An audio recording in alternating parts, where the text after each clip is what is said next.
শেখ হাসিনা দেশে ফিরছেন। কয়েক মাসের মধ্যেই বাংলাদেশের মাটিতে পা রাখবেন তিনি। এই খবর আমি এই চ্যানেলে দিয়েছি বেশ কয়েকদিন আগেই। তার দলের নেতৃত্বকে দিল্লির পান্ডারা রোডের বাসভবনে ডেকে নিজের মুখে সে কথা বলে দিয়েছেন নেত্রী। আবার গতকাল বাহাউদ্দিন নাসিম, আওয়ামী লীগের যুগ্ম সাধারণ সম্পাদক, তিনিও এক সাক্ষাৎকারে বলেছেন এ কথা। তার মুখ থেকে বেরিয়ে এই খবর ছড়িয়ে পড়েছে সোশ্যাল মিডিয়ায়। এর তাৎক্ষণিক প্রতিক্রিয়া মোহাম্মদ ইউনূসের অন্তর্বর্তী সরকারের সঙ্গী সাথীরা সব দোষ ইউনূস আর তার কিচেন ক্যাবিনেটের ঘাড়ে চাপিয়ে নিজেদের নিষ্পাপ শিশু প্রমাণ করতে উঠে পড়ে লেগেছেন। সবকিছুই এই হাসিনা ফিরছেন এই খবরের প্রতিক্রিয়ায়। এবং এই নিষ্পাপ শিশু প্রমাণের যে এখন একটা উদ্যোগ শুরু হয়েছে, এদের মধ্যে সাম্প্রতিকতম নামটি হলো ইউনূসের প্রাক্তন পররাষ্ট্র উপদেষ্টা মোহাম্মদ তৌহিদ হোসেন। তারেক রহমানের নেতৃত্বে বিএনপি সরকার ক্ষমতায় আসার 3টি মাসে যিনি গায়ে হাওয়া লাগিয়ে ফুরফুর করে ঘুরে বেরিয়েছেন, হাসিনার ফেরার খবরে তিনি এতটাই ভেঙে পড়েছেন যে গতকাল প্রকাশ্যে বলেছেন, আমি কিছু করি নাই, যা কিছু করিয়াছে সে ওই কেষ্টা বেটা।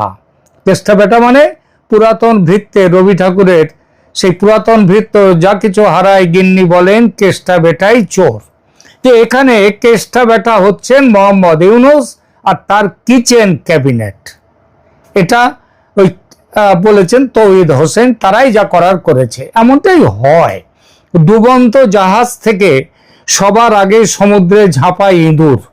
অবশ্য ইঁদুর জানে না যে সমুদ্রে ঝাঁপ দিলে মৃত্যুটা আরো তাড়াতাড়ি কাছে চলে আসে। তৌহিদ হোসেন ও তার মতো একদা ব্যাঘ্ররূপী ইঁদুরদের কথা থাক, শেখ হাসিনা ফিরছেন এই প্রসঙ্গেই বরং আসা যাক। তিনি ফিরছেন। জনমনে প্রশ্ন এসেছে, যদি এই খবর সত্যি হয়, এবং আমি জানি আমার এই এপিসোডের পরে অনেকেই বলবেন যে আপনি তো গত বেশ কয়েক মাস ধরে বলে যাচ্ছেন যে তিনি ফিরছেন, এতদিন তো ফেরেননি। কথাটা তো আমি একা বলিনি। সারা দেশের, আমাদের বাংলাদেশের যারা ইউটিউব করেন, সোশ্যাল মিডিয়া করেন, সংবাদপত্র যারা করেন, সেই মিডিয়ার মানুষজন তারাও একাধিকবার বহুবার বলেছেন শেখ হাসিনা ফিরছেন, তিনি ফিরতে পারেন। তো সুতরাং সেই কথাটা বাদ দিয়ে আমাকে কি বলা হবে না হবে সেইটা আলোচনাটা বাদ দিয়ে এখন প্রশ্ন আসে যে জনমনের যে প্রশ্নটা, সেটা হচ্ছে যদি এই খবর সত্যি হয় তাহলে কেন ফিরতে চাইছেন তিনি এই মুহূর্তে মৃত্যুদণ্ডের পরোয়া না করে? এখনো তো মৃত্যুদণ্ড বহাল আছে, এখনো তো আওয়ামী লীগের উপরে নিষেধাজ্ঞা বহাল আছে। তাহলে তিনি ফেরার কথা ভাবছেন কিভাবে, কি জন্যে? ভারতের বিশেষ সেনা বিমান নিয়ে আসবে তাকে, নাকি বাংলাদেশ সেনা বিমান যাবে দিল্লিতে, যেমন পৌঁছে দিয়ে এসেছিল তেমন ভাবে তাকে ফেরত নিয়ে আসবেন? কিভাবে আনা হবে তাকে? আন্তর্জাতিক বার্তা পেয়েছেন কি শেখ হাসিনা? পেয়ে থাকলে কি বার্তা পেয়েছেন তিনি? আজকের এই এপিসোডে আমরা খুঁজে বের করব এই পুরো দিকগুলো, পুরো বিষয়গুলো। শেখ হাসিনার ফেরার পেছনের আসল রহস্য, এটা কি তার ক্যালকুলেটেড পলিটিক্যাল মুভ, মানে ক্যালকুলেশন করে কি তিনি এই রাজনৈতিক এই মুভটা দিচ্ছেন, এই কাজটা করবেন? এবং এই খবর কিভাবে হতে চলেছে বাংলাদেশের ভবিষ্যৎ রাজনীতির সবচেয়ে বড় টুইস্ট, সেটা আমরা দেখব। প্রথমে বোঝা যাক বর্তমান নিখুঁত প্রেক্ষাপটটা ঠিক কি রকম। 2024 সালের 5 আগস্ট শেখ হাসিনা ক্ষমতাচ্যুত হন।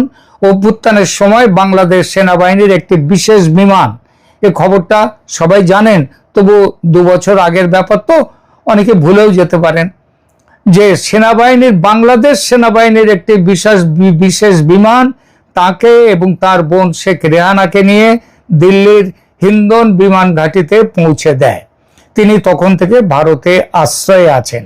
কিন্তু গত কয়েক মাসে পরিস্থিতিটা একদম বদলে গেছে। কিরকম? বাংলাদেশে নির্বাচন হয়ে গেছে, অন্তর্বর্তী সরকার নেই, তারেক রহমানের নেতৃত্বে বিএনপি বিপুল সংখ্যাগরিষ্ঠতা পেয়ে ক্ষমতায় এসেছে, 2/3 বেশি সংখ্যাগরিষ্ঠতা। আওয়ামী লীগ নির্বাচনে অংশই নিতে পারেনি। ফলে এই নির্বাচন আদৌ অন্তর্ভুক্তিমূলক নির্বাচন নয়, যা গণতন্ত্রের সংজ্ঞা অনুযায়ী কোনো বৈধ নির্বাচনের তকমা পেতে পারে না। এই পরিস্থিতিতে 6 মাসের মধ্যে নেত্রী দেশে ফিরছেন, এই সংবাদটা আমি দিয়েছিলাম নভেম্বরের মধ্যেই তিনি ফিরবেন। আগেই বলেছি, আমার এই নেত্রীর এই চ্যানেলে নেত্রীর মুখের কথায় দিয়েছিলাম সেই খবরটি।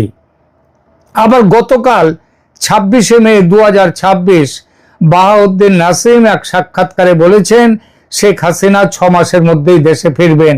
অর্থাৎ আমি আগে যে খবরটা দিয়েছিলাম সেটা জল্পনা ছিল না, তার বাস্তব ভিত্তি ছিল। কিন্তু নাসিম শুধু এটুকুই বলেননি, তিনি আরো বলেছেন বাংলাদেশ সেনা যেভাবে তাদের নিজস্ব বিমানে শেখ হাসিনা ও শেখ রেহানাকে অভ্যুত্থানের সময় ভারতে পাঠিয়েছিল, তেমনি বিশেষ সেনা বিমান বা সরকারি বিমান দিল্লিতে পাঠিয়ে নিয়ে যেতে হবে তাকে। এই যে খবরটি নাসিম বলেছেন, এই যে ব্যাপারটি, এই ব্যাপারে বাংলাদেশ সরকার কিংবা বাংলাদেশ সেনাবাহিনীর কোনো প্রতিক্রিয়া এখনো অবধি আসেনি। নাসিমের সাক্ষাৎকারের আর একটা জরুরি কথা ছিল, তিনি বলেছেন যে শুনছি ভারত সরকারও নাকি এটা চায়, মানে ভারতও চায় যে শেখ হাসিনা দেশে ফিরুন। অথচ দেখুন, এতদিন বাংলাদেশের অন্তর্বর্তী ও বিএনপি সরকারের বারংবার অনুরোধ ও দাবি সত্ত্বেও ভারত হাসিনাকে ফেরত দেওয়ার ব্যাপারে কোনো গুরুত্বই দিয়ে বিবেচনাই করেনি, এমনকি তাদের চিঠির জবাবও দেয়নি। আজ কি তাহলে ভারতের ভাবনার বদল হয়েছে? এটা কি সত্যি নাসিমের কথাটা, নাকি রাজনৈতিক কুশকৌশল? চলুন খুঁজে বের করি। এখানেই আসে সবচেয়ে বড় আরেকটি জিজ্ঞাসা। শেখ হাসিনার বিরুদ্ধে তো মৃত্যুদণ্ডের রায় ঘোষণা হয়েছে। 2025 সালের 17ই নভেম্বর ঢাকার আন্তর্জাতিক অপরাধ ট্রাইব্যুনাল তাকে মানবতা বিরোধী অপরাধে মৃত্যুদণ্ড দিয়েছে। তাহলে কি করে নাসিম বলছেন যে মৃত্যুদণ্ডের পরোয়া না করে হাসিনা যখন দেশে ফিরতে চাইছেন তখন ভারত তাকে আটকে রাখবে না? এই কথা কি করে বলছেন? এতদিন তো ঠিক এই কারণের জন্যই ভারত এই ফেরত দেওয়ার ব্যাপারটাকে পাত্তাই দিচ্ছিল না। এখানেই বুঝতে হবে হাসিনার ফেরা আজকের আর শুধু আইনি বিষয় নয়, এটা রাজনৈতিক গণিত হয়ে দাঁড়িয়েছে। এই গণিতে শুধু বাংলাদেশ নয়, আন্তর্জাতিক স্বার্থ আছে। মনে রাখতে হবে 2024 জানুয়ারিতে যে ভোট হয়েছিল বাংলাদেশে, সেই ভোটে হাসিনার বিপুল জয়ে শুধু ভারত যে অভিনন্দন বার্তা পাঠিয়েছিল তা নয়। যদিও বাংলাদেশের রটে তখন তো ভারত দাঁড়িয়েছিল হাসিনার পাশে, না না ভাই, ভারত একা দাঁড়ায়নি। পৃথিবীর আরো বেশ কিছু দেশ তারা ভারতের এই হাসিনার পাশে দাঁড়িয়েছিল এবং ওই নির্বাচনকে সমর্থন করেছিল। আমি যাদের কথা বলছি সেই বার্তা পাঠিয়েছিল চীন ও রাশিয়াও। চীন নিয়ে জামাত, এনসিপি, বিএনপি যতই উচ্ছ্বসিত হোক না কেন, চীনও চায় বাংলাদেশে একটা স্থিতিশীল সরকার থাকুক, মৌলবাদ মাথাচাড়া না দিক। কারণ মৌলবাদ মাথাচাড়া দিলে সে দেশের অধঃপতন। আফগানিস্তানে দেখুন, আপনি পাকিস্তানেও দেখুন। সুতরাং মৌলবাদকে চীনও চায় না। তাহলেই চীন তার ভালো ব্যবসাপাতি ভালোভাবে করতে পারবে, যেমনটা করেছিল শেখ হাসিনার আমলে।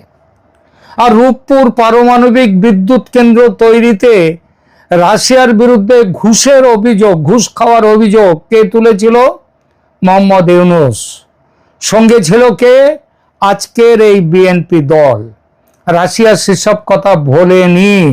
তারাও জানে এবং বোঝে শেখ হাসিনা ছাড়া বাংলাদেশকে চালাবার যোগ্যতা আর কারো নেই, অন্তত এই মুহূর্তে বাংলাদেশের রাজনীতিতে যারা আছেন তাদের মধ্যে। সুতরাং আন্তর্জাতিক চাপ এসে গেছে।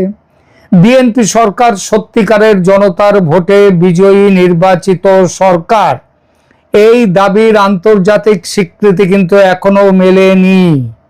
এই স্বীকৃতি পেতে চাইলে হাসিনাকে দেশে এসে লড়াই করার সুযোগ দিতে হবে।